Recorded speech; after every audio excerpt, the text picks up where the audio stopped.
Hi everyone. So today we'll be starting with a new chapter of class 11. It's called list manipulation. Okay.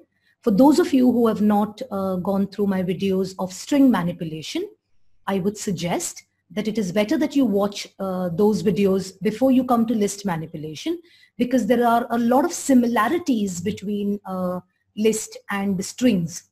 There are differences as well, but most of the things that we plan to do in this video is almost similar to that of string manipulation. So I'll be a little more faster here, because assuming that you have already watched the string manipulation videos. Is that clear?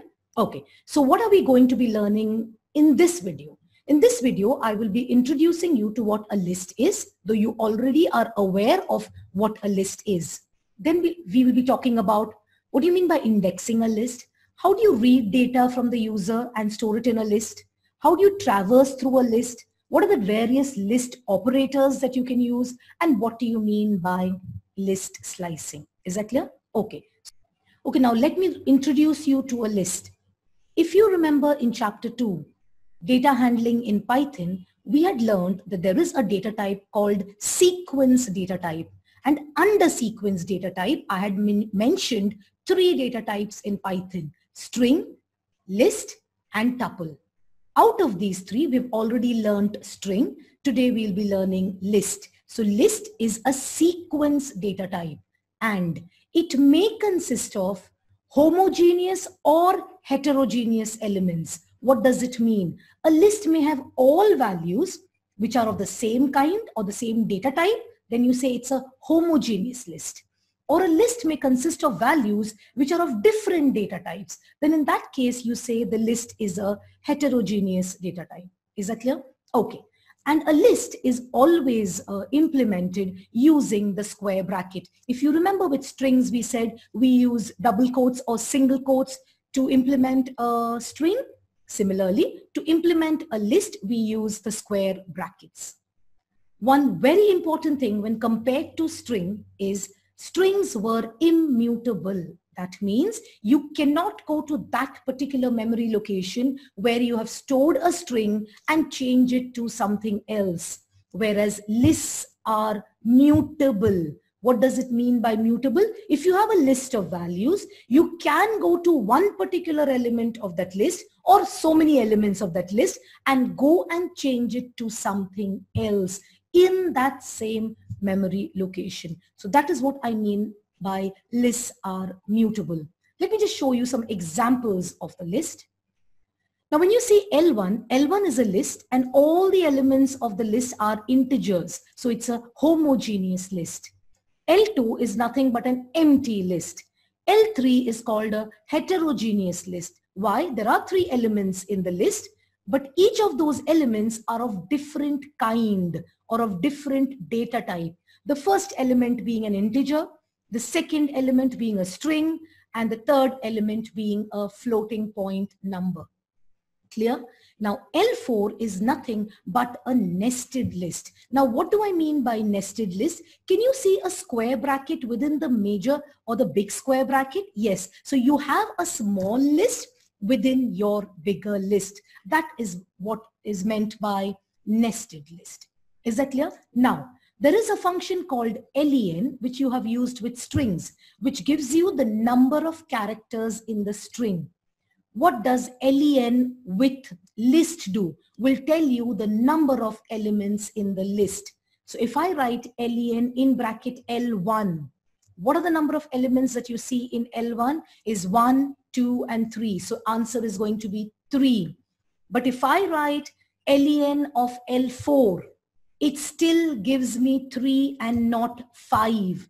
Because according to L4, there is one element which is 1, another element which is puja, another element which is a list of values called 35, 67, and 89. So though we have 5 elements seen in L4, it is going to say that the length of the list L4 is nothing but 3, because nested list is considered as one element of the outer list.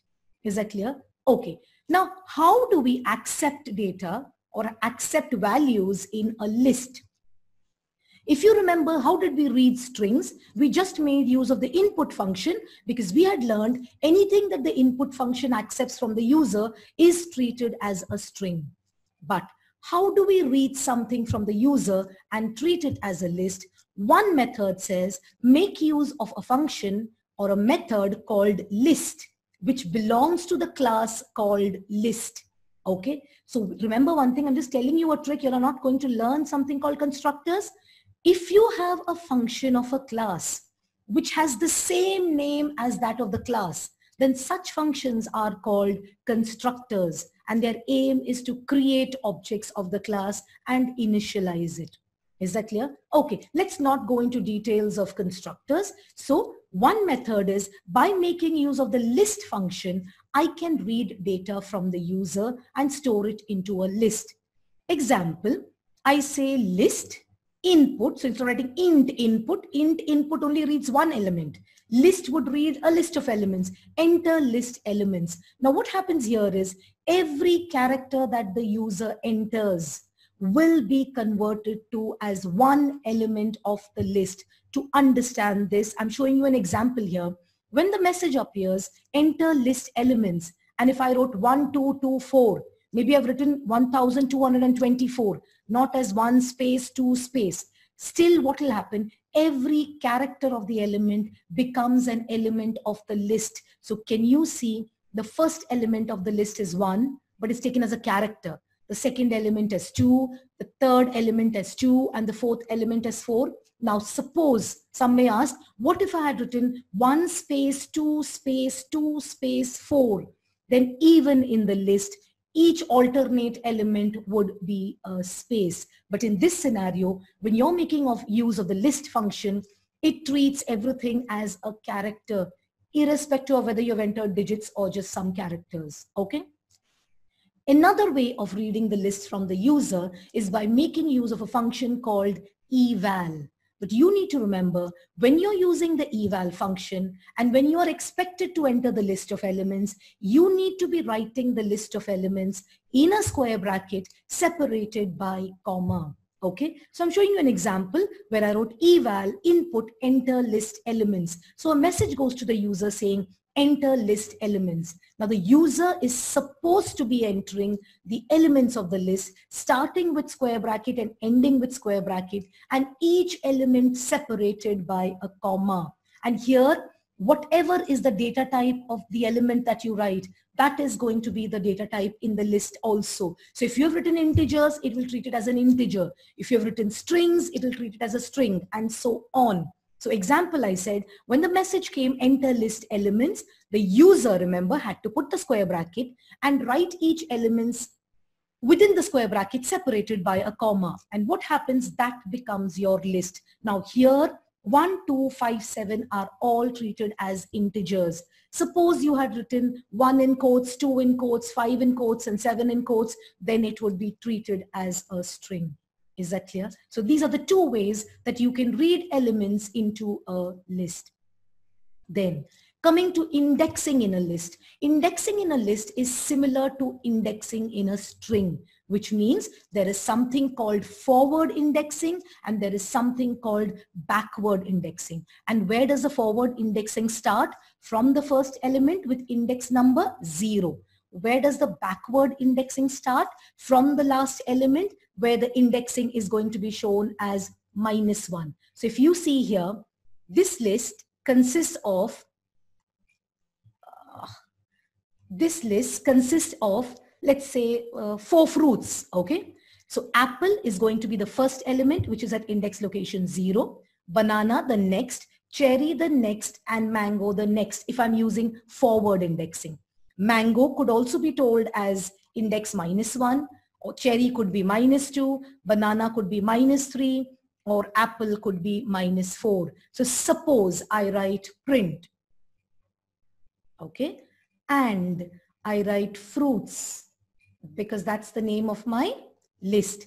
And if I write -3, what would it do? It would display the element at location -3, which is nothing but banana.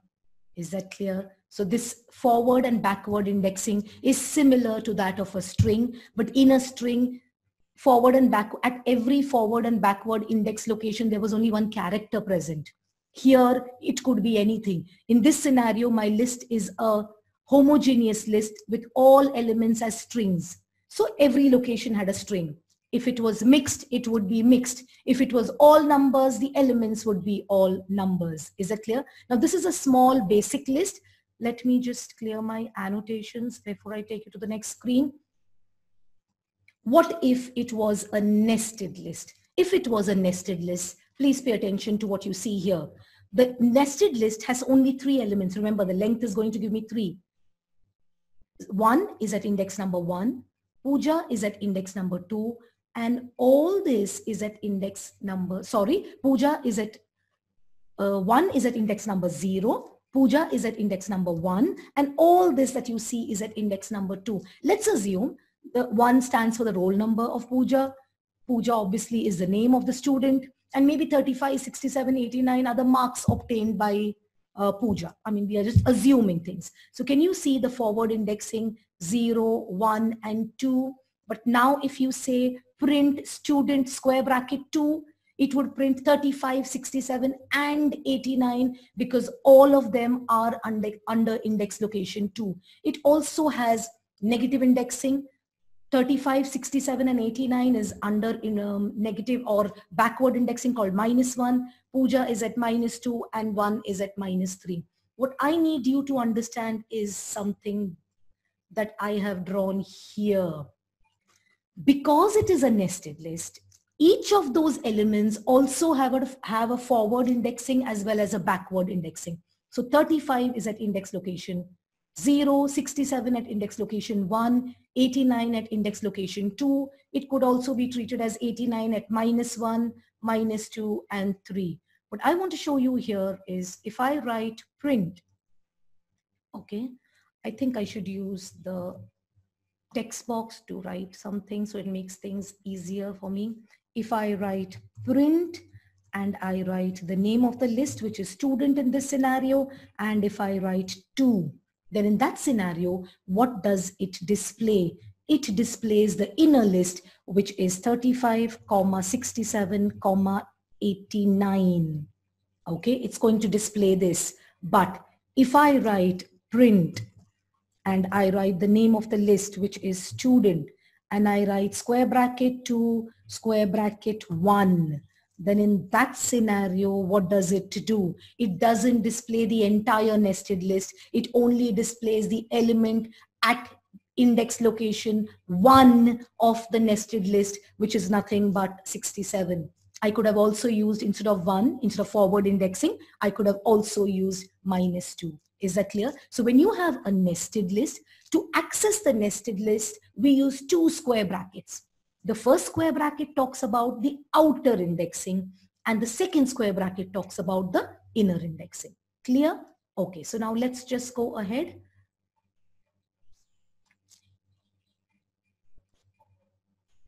Let's talk about traversing a list. It's same like traversing a string. Okay, suppose I have a list with these characters. They're the lowercase vowels there. And when I say for X in V, what happens, I said, even in a string, X will take one character or one element of the list, the first element of the list being A. And when you say print X, it displays A.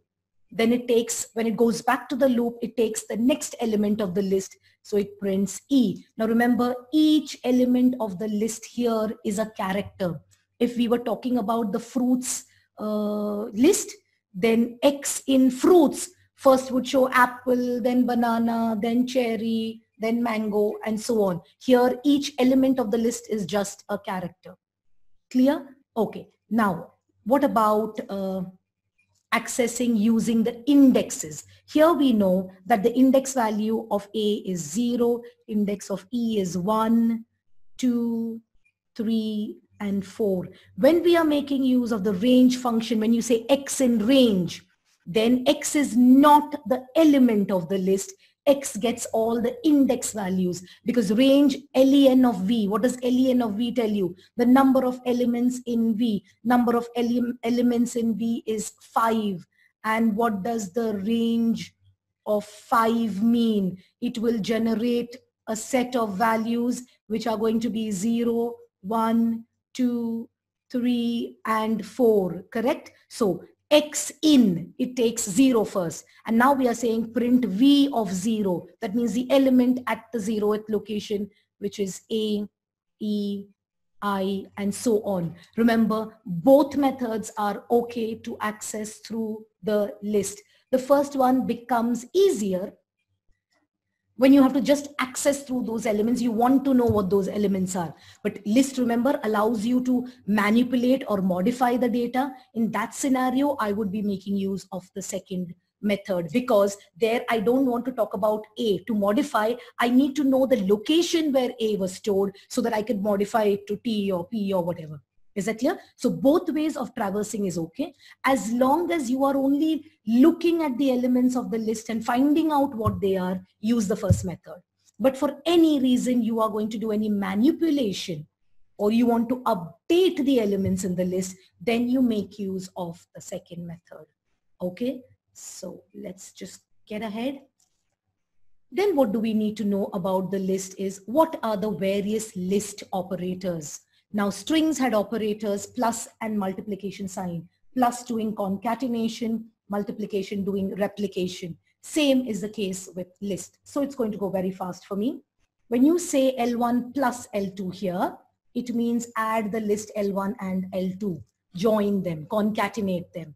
When you say L1 into 2 here, L4 is equal to L1 into 2, it just says L1 to be multiplied by 2, that means repeated 2 times and stored in L4. So how do I see my output as? L3 is going to be nothing but the concatenation of L1 and L2.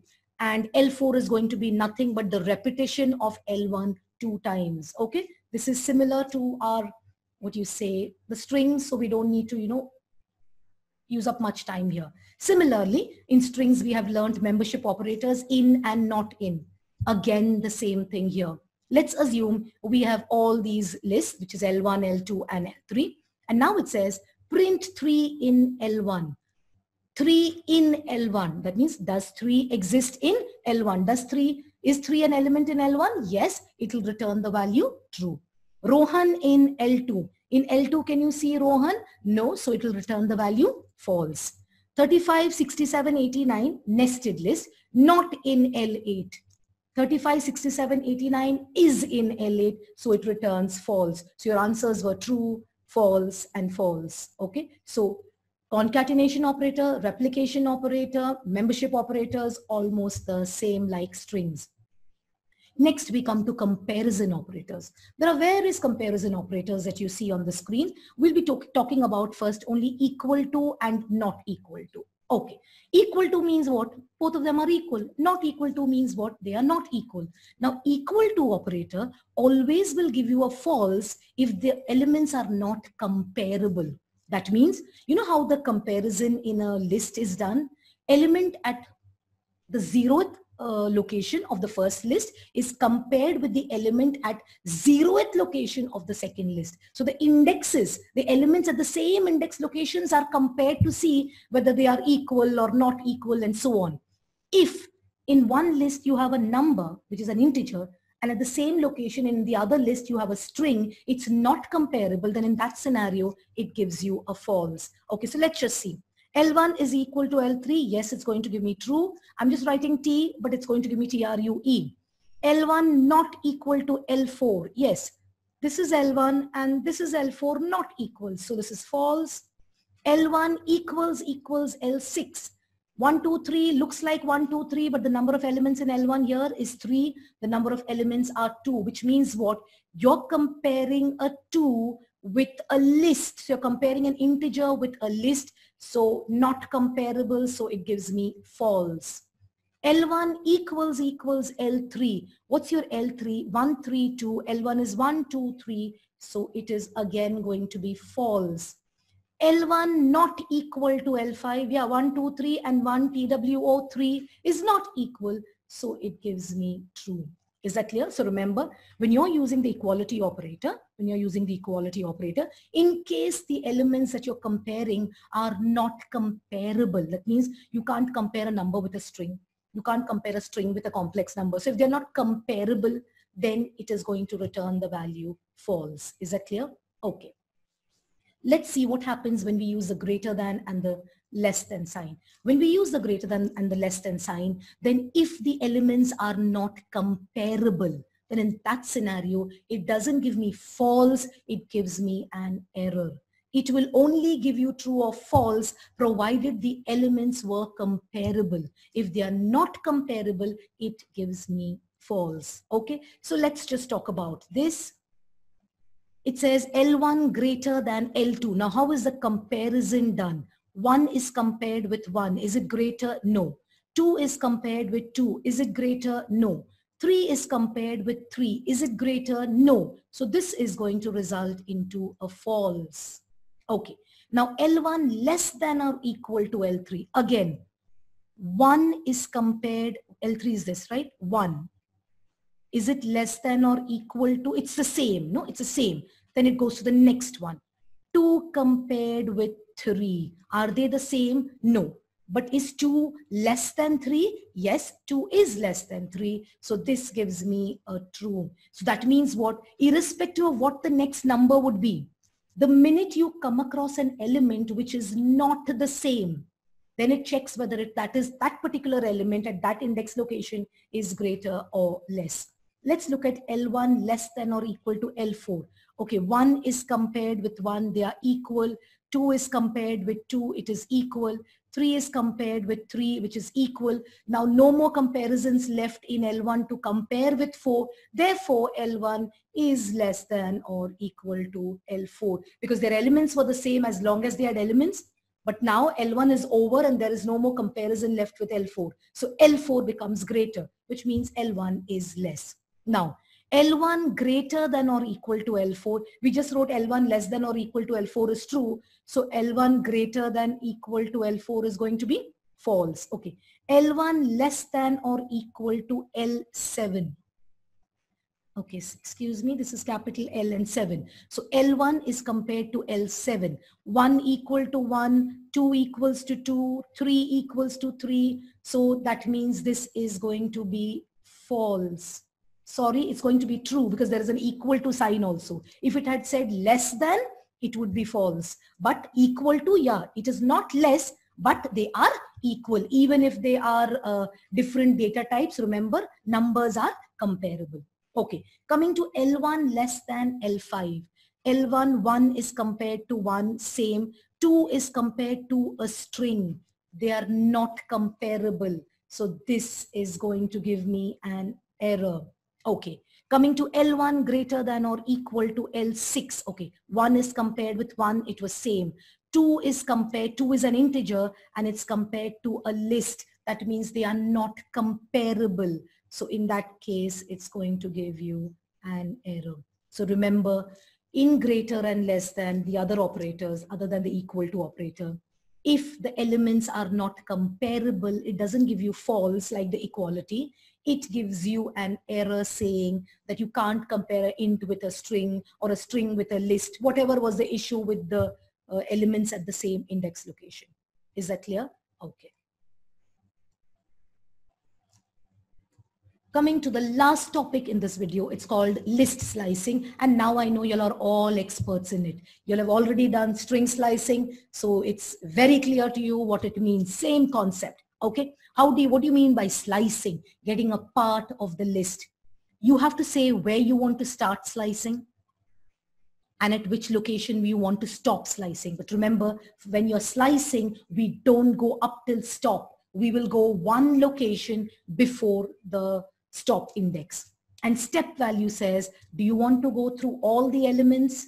Then step value by default is +1. Or do you want to skip elements? Or do you want to go reverse? That's what our step value says. Just identical to our string, children. It's the same, just don't worry. Okay, I have a list of elements here, and so I've diagrammatically drawn them, and all the list I'm showing it to you in white color. And the yellow that you see are its indexes. This is the forward index that you see, and this is the backward index that you see. Okay, now let's look at this. Print L1 colon L5, which means start at index number 1 and go up till 4 by increasing by 1. That means I'm supposed to start from here 1, get this element. Now from 1 to 5.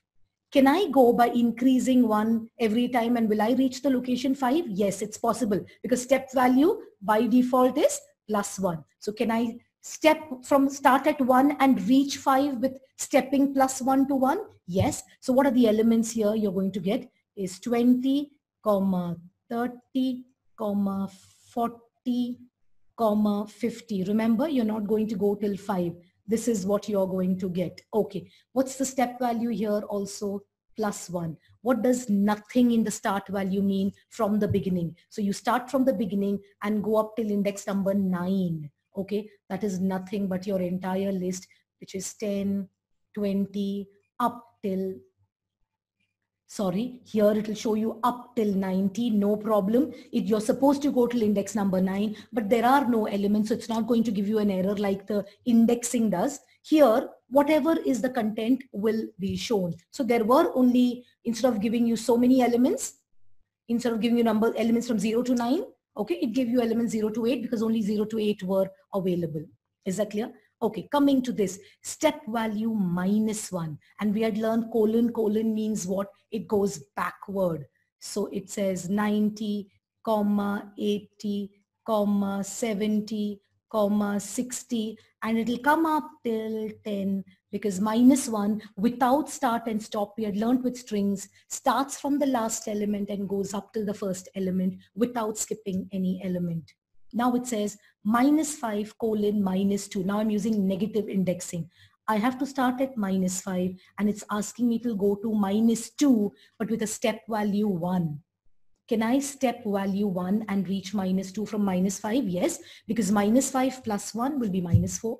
-4 plus 1 will be -3. So you are going to reach till -2. But will you be giving the element at -2 location? No, we're always going to stop 1 before it, right? So what are the elements? You're going to get 50, you're going to get 60, you're going to get 70. That's it. You will not go till index location 2. Now coming to this, start at -5, go to -9 with a step value -1. First of all, we have to see whether it's possible.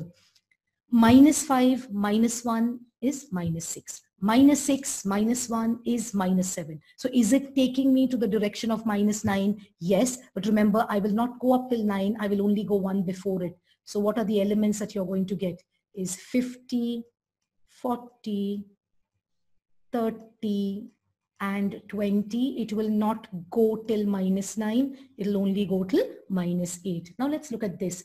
It says -9 colon -3 -1. Starting at -9. And if after -9, if you say -9 -1 is -10.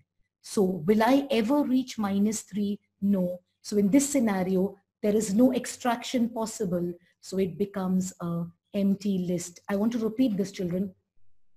If you have to go from -9 to -3, you had to go in the right direction.